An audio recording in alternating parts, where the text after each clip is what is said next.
तो यार हम कंटिन्यू करते हैं। हमने पिछले वीडियो में पढ़ा था स्प्रिंग फ्रेमवर्क होता है क्या है, ठीक है। उसको कुछ हमने डेफिनेशन पढ़ी थी, उसमें जो चीज़ इस्तेमाल हो रही है। आज हम पढ़ेगा थोड़ा डायग्राम की मदद से हम समझेंगे कि इसमें क्या है, ठीक है, और कौन कौन सी लेयर इसमें काम करती हैं और किस तरीके से वो काम कर रही हैं, ठीक है। तो यार जब मैं बात बोल रहा हूँ वो बहुत इंपॉर्टेंट है, ठीक है। तो राइटिंग में उतना मत जाइएगा क्योंकि हमने एक किस्म से ये नोट्स बना रखे हैं, ठीक है, रफ नोट बना रखे हैं। उसमें आपको मैं समझाने की कोशिश कर रहा हूँ। तो बात कुछ ऐसी है कि जो स्प्रिंग फ्रेमवर्क है, ठीक है, जैसे हमने पहले पढ़ा था कि ये डेवलपिंग करने को कोई भी जावा एप्लीकेशन को, ठीक है, अगर हमें लार्ज स्केल डेवलप करना है तो स्प्रिंग फ्रेमवर्क का इस्तेमाल वहाँ पर हो रहा था, वो हमने पढ़ लिया था। अब स्प्रिंग फ्रेमवर्क टारगेट करता है टू मेक J2E है डेवलपमेंट। J2E डेवलपमेंट क्या होता है, J2E है क्या, जावा 2 आर्किटेक्चर है क्या, J2E आर्किटेक्चर क्या है। तो आपको समझना है तो प्लेलिस्ट में आप जाइए, वहाँ पर वीडियो आपको मिल जाएगी, ठीक है। अब J2 जो ई डेवलपमेंट है उसको ईजियर बनाता है स्प्रिंग फ्रेमवर्क हमारा, ठीक है। उसमें 20 मॉड्यूल्स हैं based on Java app requirement. जैसे ऐप रिक्वायरमेंट है उसके हिसाब से यहाँ पर मॉड्यूल्स दिए गए हैं। तो ये हमारा ख़त्म हो गया। अब आप इसका डायग्राम समझिए, ठीक है। इसमें एक डाटा एक्सेस लेयर है। ये जो पार्ट डाटा एक्सेस का है इसमें हमारा JDBC, ORM, OXM, JMS और हमारा ट्रांजिशन, ठीक है। और क्या है, इतना ही है। JDBC, ORM, OXM, JMS और ट्रांजिशन, ये सब होता है हमारा डाटा एक्सेस लेयर के अंदर। समझ गए ना। तो क्वेश्चन अगर तो एग्ज़ाम में अगर स्प्रिंग फ्रेमवर्क आएगा तो आपको ये डायग्राम बनाना पड़ेगा और वहाँ पर आपको हर एक इसको समझाना पड़ेगा कि ये काम क्या करते हैं और है क्या, ठीक है। इसकी डेफिनेशन कम से कम आपको तो लिखनी पड़ेगी। नहीं भी लिखते कम से कम आपको डायग्राम तो याद होना चाहिए कि इसमें है क्या, ठीक है। डाटा को एक्सेस करने के लिए इन सब का इस्तेमाल होता है, इतना आपको पता होना चाहिए। इसके अंदर है क्या वो हम सब अभी समझते हैं, ठीक है। अब आता है हमारा वेब।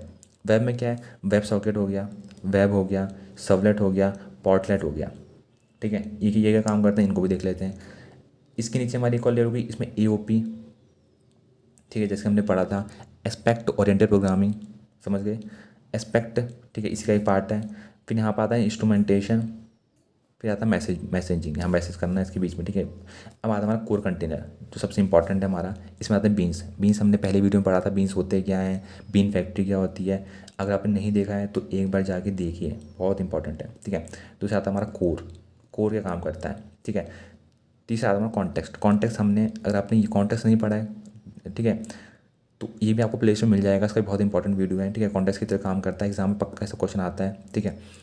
चौथा आता है हमारा SPEL। SPEL होता है क्या है, ठीक है, इसको हम एक्सप्रेशन लैंग्वेज भी कहते हैं, इसको भी देखते हैं। फिर लास्ट में आता है हमारा टेस्ट, ठीक है। इससे बनने का टेस्ट होगा, फिर टेस्टिंग होगा। तो इसको आप जब से एग्जाम में आएगा तो आप इसको डायग्राम बना सकते हैं और इसको एक ब्रैकेट के अंदर बंद कर सकते हैं पूरे को। समझ गए ना। तो चलिए समझते हैं कि हैं क्या सब चीज़ें। तो पहले तो ये है कि जो स्प्रिंग है वो इनेबल करता है डेवलपर को डेवलप करने के लिए enterprise class application using Pozzo. Pozzo की मदद से आप इंटरप्राइज लेवल की एप्लीकेशन डेवलप कर सकते हैं। अब पोजो है क्या, ये बहुत इंपॉर्टेंट हो जाता है, ठीक है। तो ये पोजो नहीं, ये पोको है, ठीक है। POCO, ठीक है, POCO है ये, POCO, ठीक है। तो ये यूज़ करता है EGB कंटेनर, ठीक है। मतलब EGB कंटेनर के अंदर इस्तेमाल करता है डाटा एक्सेस करने के लिए, ठीक है। EGB हमने पढ़ा था इंटरप्राइज जावा बीन्स, ठीक है। बीन्स का बहुत इंपॉर्टेंट रोल है यहाँ पर। बीन्स से ही सब कुछ पहले होता था, लेकिन अब हमने उसको स्प्रिंग फ्रेमवर्क के अंदर डाल दिया। अब सब काम हमारा कौन करके दे रहा है, हमारा स्प्रिंग फ्रेमवर्क करके दे रहा है, इन सब का इस्तेमाल करके, ठीक है। तो ये सब कुछ है। अब बेनिफिट्स क्या हैं, स्प्रिंग फ्रेमवर्क के बेनिफिट्स क्या हमने पहले वीडियो में पढ़े थे, यहाँ पर भी कुछ बेनिफिट देख लेते हैं। Testing is simpler because environment dependent code is move in framework. Testing बहुत ईजियर है क्योंकि जो भी डिपेंडेंट कोड है वो मूव करता है फ्रेमवर्क में, तो टेस्टिंग बहुत ईजी होती है। देखो आप यहाँ देखो, सब हमने यहाँ डाल दिया तो सब प्रोसेस करके लास्ट में यहाँ टेस्टिंग होगी, बहुत ईजियर बन जाता है यहाँ पर। EGB में वही चीज़ बहुत मुश्किल हो रही थी। बेनिफिट दूसरा ये है कि spring enable developer to develop enterprise class, जैसे हमने पढ़ा पोजो की हेल्प से भी आप या पोको की हेल्प से आप इजीली बड़े बड़े एप्लीकेशन बना सकते हो। अब कोर कंटेनर देखते हैं। कोर कंटेनर में जैसे हमने बड़ा बीन्स थे, कोर थे, कॉन्टेक्स्ट था, SPL था। तो कोर में वही है कि फंडामेंटल जो पार्ट है किसी फ्रेमवर्क का, जिसको हमने IOC क्या है, प्लीज़ इसको जरूर देखिएगा। इन्वर्जन ऑफ कंट्रोल बहुत इंपॉर्टेंट है, इसका क्वेश्चन बन भी जाएगा मेरे हिसाब से, ठीक है, बनता ही बनता है। दूसरा आता है हमारा बीन्स। बीन्स क्या है, तो ये प्रोवाइड करता है बीन फैक्ट्री। बीन फैक्ट्री क्या होता है, बीन्स क्या होता है, ये मैं पहले वीडियो में डिस्कस कर लिया, मैं दोबारा रिपीट नहीं करूँगा। तीसरा आता है हमारा कॉन्टेक्स्ट। ये बिल्ड करता है एक solid base as provided by core and beans. ये वही है कॉन्टेक्स्ट। कॉन्टेक्स्ट क्या आपको पता ही होगा, आपने ये देखा, ये प्लेलिस्ट में वीडियो मिल जाएगी, इसकी कॉन्टेक्स्ट बहुत इंपॉर्टेंट है, ठीक है। ये बेस दे रहा है सिंपली कोर और बीन्स को, ठीक है। अब आता हमारा SPEL एक्सप्रेशन लैंग्वेज। ये प्रोवाइडर है powerful expression language for quarrying and manipulating an object graph at run time. एक एक्सप्रेशन है लैंग्वेज का क्वेरिंग करने के लिए, मैनिपुलेटिंग करने के लिए ऑब्जेक्ट ग्राफ को, ठीक है, रन टाइम के समय, याद रखना। तो ये हमारा कोर कंटेनर हो गया। अब हम पढ़ते हैं डाटा एक्सेस क्या है। तो डाटा एक्सेस में हमारा JDBC आता है। अब इंपॉर्टेंट ये है कि JDBC है क्या, ठीक है। फिर हमारा ORM आता है, फिर OXM आता है, फिर JMS आता है, जिसको हम जावा मैसेजिंग सिस्टम भी कहते हैं। तो जो ईजी है वो मैं आपको समझा देता हूँ। जैसे कि JMS क्या है, ये जावा मैसेजिंग सर्विस है जो कि डाटा एक्सेस करने में मदद करता है। ये प्रोवाइड करता है कंज्यूमिंग, ठीक है, जो भी कंज्यूमिंग मैसेज है, ठीक है, जो भी मैसेज ट्रांसफ़र करना है वो JMS के द्वारा होता है। ट्रांजिशन में क्या होता है, ट्रांजिशन में simply declare transition management for classes. जो ट्रांजिशन मैनेजमेंट होता है वो ट्रांजिशन में हमारा होता है। और ट्रांजिशन मैनेजमेंट क्या होता है, सिंपली हैंडलिंग होता है ट्रांजिशन का, जो मैनेज करता है एप्लीकेशन को, ठीक है, बिना उसको कोड का इफेक्ट करे। ट्रांजिशन में हमारा JTA आता है। JTA मतलब जावा ट्रांजिशन API, जो कि हमने पहले वीडियो में पढ़ लिया है, ठीक है। अब आता है हमारा OXM, ORM और JDBC, ठीक है। ORM कुछ नहीं है, ये प्रोवाइड करता है इंटीग्रेशन, ठीक है। ये इंटीग्रेशन टाइप का प्रोवाइड करता है, layer for popular object relation mapping API, ठीक है। ORM का मतलब सिंपली, अगर आप सिंपल भाषा में ORM का मतलब कहो तो हाइबरनेट है। हाइबरनेट की वीडियो आपको मिल जाएगी हमारे प्लेलिस्ट में। हाइबरनेट बहुत इंपॉर्टेंट टॉपिक है। ORM को हम ऑब्जेक्ट रिलेशन मैपिंग भी कहते हैं और वो एग्जाम में पक्का आएगा, मान के चलिए, ठीक है। तो ORM तो ये तो एक बहुत बड़ा टॉपिक है, उसको आप समझ सकते हैं, ठीक है। लेकिन एग्जाम में अगर आप स्प्रिंग फ्रेमवर्क का डेफिनेशन लिखोगे तो सिंपली आप मेन में टॉपिक को बताओगे, ठीक है। अब आता है JDBC क्या है। तो JDBC एक जावा सॉफ्ट स्पेसिफिकेशन स्टैंडर्ड है किसी भी API का, ठीक है। तो इसको JDBC को हम कहते हैं जावा डाटाबेस कनेक्टिविटी। डाटाबेस को कनेक्ट करने के लिए इस्तेमाल होता है हमारा JDBC। ये अलाउ करता है किसी प्रोग्राम को एक्सेस करने के लिए डाटाबेस मैनेजमेंट सिस्टम। मतलब अगर आपको डाटाबेस मैनेजमेंट सिस्टम को एक्सेस करना है तो उसके लिए JDBC का इस्तेमाल होता है। समझ में आ गया। अब आता है हमारा OXM क्या है। तो ये एक स्प्रिंग ऑब्जेक्ट XML मैपर है, ठीक है। अब ORM और OXM दोनों अलग अलग चीज़ नहीं है वैसे किस्म देखा जाए, दोनों ही का काम है मैपिंग करना, किसके साथ, जावा ऑब्जेक्ट के साथ, ठीक है। तो यहाँ पर भी क्या हो रहा है कि ये OXM में क्या हो रहा है कि स्प्रिंग ऑब्जेक्ट XML मैपर है, ठीक है। डेफिनेशन इसके फुल फॉर्म समझ गए ना आप, स्प्रिंग ऑब्जेक्ट XML मैपर भी कहते हैं इसको, ठीक है, ये इसका फुल फॉर्म है।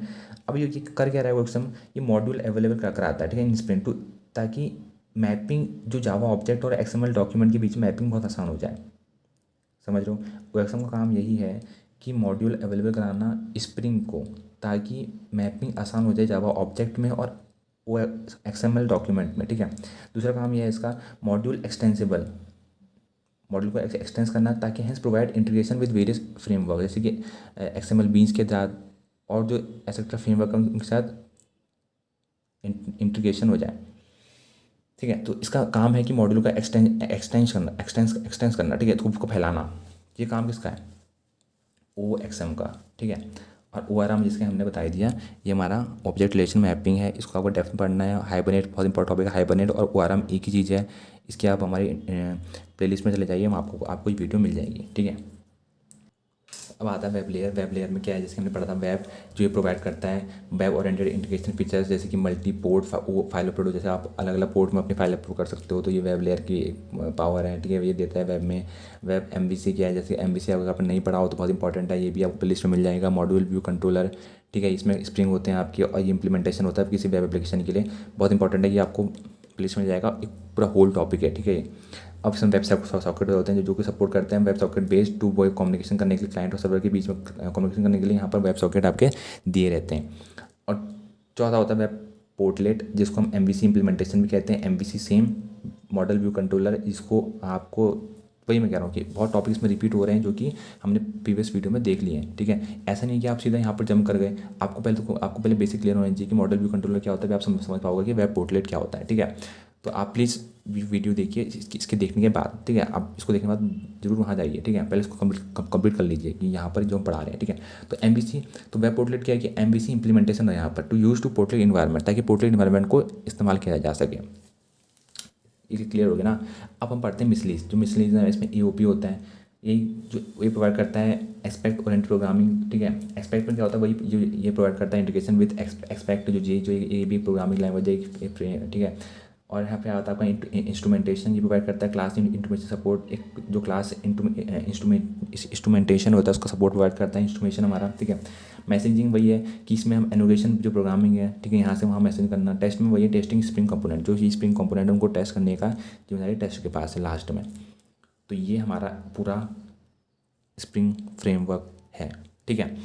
अब तो बहुत बहुत धन्यवाद आपको पूरी वीडियो देखने के लिए, और एक बार इस वीडियो को दोबारा देखिए अगर आपको कोई कॉन्सेप्ट समझ में नहीं आया हो, क्योंकि थोड़ा बहुत इसमें कॉम्प्लेक्स है, बहुत सारे टॉपिक इसमें यूज़ हो रहे हैं, ठीक है। एक किस्म से ये क्रक्स है, आपने जो अभी तक पढ़ा है, ठीक है, शुरू से लेकर लास्ट तक, उन सबका इसमें मेल है, EGB, ठीक है, MVC, ORM, ठीक है, तो इन सब का मेल है। तो एक बार आपको समझ में नहीं आया हो दोबारा देखिए, और एक बार प्लीज़ को जरूर चेक कीजिएगा, तो क्योंकि उसमें सब टॉपिक दे रखे हैं और आपको इजीली आपको आपकी जितनी क्वेरीज आपको वहीं मिल जाएंगी, ठीक है। अगर आपको कोई टॉपिक नहीं मिलता है तो आपको आराम से वहाँ पर प्लेलिस्ट में मिल जाएगा। तो तब तक के धन्यवाद, rest in peace, thank you.